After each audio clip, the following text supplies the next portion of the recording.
પાટણ જિલ્લાના સમી તાલુકામાં દારૂના અડ્ડાઓ બંધ કરાવવા માટે હવે સત્તાધારી પક્ષના નેતાઓએ જ મોરચો માંડ્યો છે।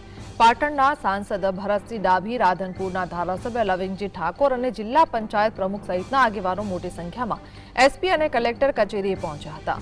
ઠાકોર સમાજના બંધારણ મુજબ ગામડાઓમાં દારૂબંધી કરાવવા માટે શરૂ થયેલી જનતા રેડ દરમિયાન બુટલેગરોની દાદાગીરી સામે નેતાઓએ રોષ વ્યક્ત કર્યો છે। આગેવાનોએ સીધો આક્ષેપ કર્યો છે કે પોલીસને હપ્તા પહોંચતા હોવાથી બુટલેગરો બેફામ બન્યા છે।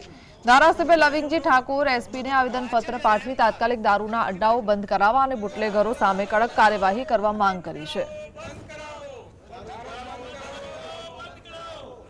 કે આ ખૂબ જ જરૂરી છે અને આ બધા જાણો છો કે ઓગળ વિસ્તારમાં જ્યારે બંધારણ ઠાકોર સમાજનું બન્યું, એ 3 જિલ્લા એટલે ઉત્તર ગુજરાતનું આખું બંધારણ બન્યું, ત્યારથી આ ઠાકોર સમાજ ગામડે ગામડે જાગૃત થઈ ગયો છે અને દારૂ બંધ કરાવવા સ્વયંભૂ જનતા રેડ પાડીને ઘણા ગામોમાં દારૂ બંધ કરાવ્યા છે અને એ સિલસિલો ચાલુ રહેવાનો છે અને ઠાકોરો યુવાનો ખૂબ જ સક્રિય થઈ ગયા છે।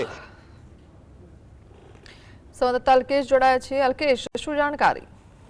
ચોક્કસ એના ગુજરાતમાં દારૂબંધીનું જે કહેવાય છે કે દારૂબંધી છે એનો ધજાગરા ઉડાડતા ખુદ સત્તાધારી ભાજપના જ સંસદ સભ્ય, રાધનપુર ધારાસભ્ય અને ભાજપના જ આગેવાનો આજે દારૂબંધી બંધ કરવા માટે સમી તાલુકામાં જે દેશી દારૂ બેફામ વેચાણ થતું એ બંધ કરવા માટે આજે મેદાનમાં ઉતર્યા છે અને એમને કલેક્ટરને આવેદનપત્ર આપ્યું છે, એસપીને આવેદનપત્ર આપીને જે દેશી દારૂના જે અડ્ડાઓ એ બંધ થયો। કારણ કે અત્યારે હાલ જ્યારે જે તે વખતે જિજ્ઞેશ મેવાણીએ દારૂ માટેની જે ઝુંબેશ ઉપાડી ત્યારે આ જે કહેવાય કે પોલીસના પરિવારો એની વિરુદ્ધ આવ્યા હતા, હવે ફરીથી જ્યારે આજે ભાજપ પણ મેદાને ઉતર્યા છે દારૂના અડ્ડાઓ બંધ કરવા માટે, ત્યારે આખું આ રાજકારણ શું છે દારૂ અંગેનો ખ્યાલ હતો। જ્યારે ધારાસભ્યને જો રજૂઆત કરવી પડતી હોય છે તો એનો મતલબ એ છે કે જે બુટલેગરો છે એ બુટલેગરો આવી થાય એમને એમ કીધું કે બુટલેગરો અમારું બાંટતા નથી।